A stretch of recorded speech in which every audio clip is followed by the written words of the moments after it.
माननीय मुख्यमंत्री जी ने बहुत सही कहा है।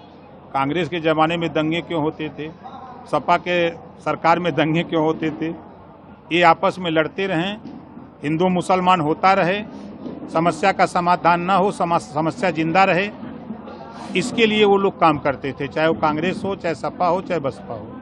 आज इस बात का प्रमाण है ना कि जिस काम को कांग्रेस नहीं कर पाई उस काम को माननीय नरेंद्र मोदी जी और योगी जी के नेतृत्व में मंदिर भी 22 जनवरी को उद्घाटन होने जा रहा है। 33% आरक्षण महिलाओं को भी लागू हो गया। जो बीच के बिचौलिए लूटते थे उसका भी समाधान हो गया। इस बात से लोग परेशान हैं। रवि वर्मा जी 100% सही कह रहे हैं। जब शिवपाल यादव जी ने प्रगतिशील समाजवादी पार्टी बनाई थी तो शिवपाल जी का ही बयान था कि समाजवादी पार्टी चोर उचक्कों की पार्टी हो गई है। शिवपाल जी का बयान था कि गरीबों की जमीन कब्जा करने वाले लोग समाजवादी पार्टी में आ गए हैं। शिवपाल जी ने ही कहा था कि समाजवादी पार्टी में शराब माफिया आ गए हैं। ये शिवपाल जी के बयान है। तो रवि वर्मा जी जो कह रहे हैं वो सही कह रहे हैं। समाजवादी पार्टी अब डूबती हुई नैया है। अब जेके मरे खोए में बैठल रही, जेके जान बचाओ के बाबू भागत। देखिए, वो गठबंधन नहीं है, वो ठगबंधन है। जनता के पैसे को इन लोगों ने लूटा है, ठगा है, चाहे वो कांग्रेस हो, चाहे बसपा हो, चाहे सपा हो। अगर हम शुरू करें एक एक पार्टी की बात तो 27% आरक्षण अकेले लूटने का काम किसने किया? समाजवादी पार्टी ने। लंबे समय तक कांग्रेस पार्टी थी।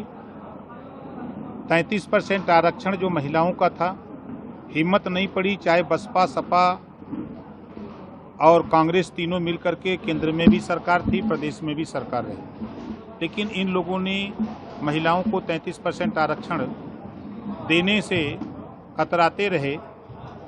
और आज जो दरार का कारण है, देखिए, मैं बार बार कहता हूं, समाजवादी पार्टी के नेता अखिलेश यादव जी ये माननीय नरेंद्र मोदी जी को प्रधानमंत्री बनाने के लिए हट करके सहयोग कर रहे हैं और ओम प्रकाश राजभर एनडीए में शामिल होकर सट करके सहयोग कर रहे हैं।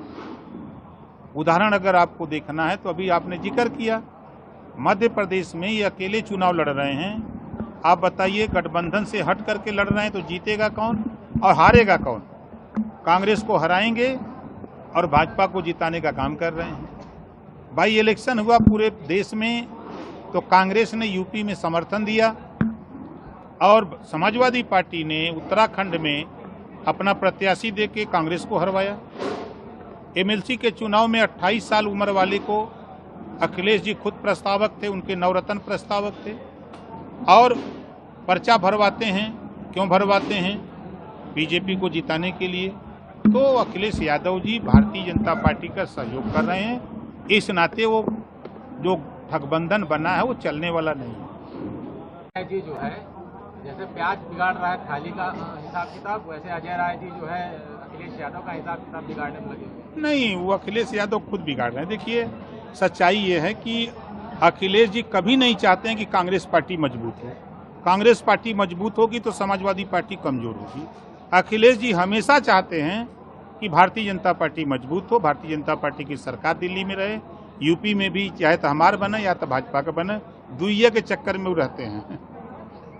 क्या सर, ये अखिलेश यादव ने आज मध्य प्रदेश में कहा कि एक तरफ पीएम मोदी जी कह रहे हैं कि गरीबी कम हो रही है और दूसरी तरफ कह रहे हैं कि राशन 5 साल और बढ़ेगा। ये ऐसा इसलिए करना चाहते हैं क्योंकि वे लोगों को गुलाम बनाना चाहते हैं। तो जब समाजवादी पार्टी की सरकार थी, अखिलेश यादव जी मुख्यमंत्री थे, तो वो तो 4 बार की सरकार में मुसलमानों को गुलाम बना के रखे हैं। 4 बार की सरकार में गुलाम बना के रखे हैं और 18% आबादी वाले को दिए क्या? सिर्फ नफरत दिए। और उनकी सरकार में जो राशन बढ़ता था, बीच में बिचौलिए लूट लेते थे, आज तो खाते में उनके घर तक पहुंच रहा है। ये बात नागवार लग रही है अखिलेश जी को।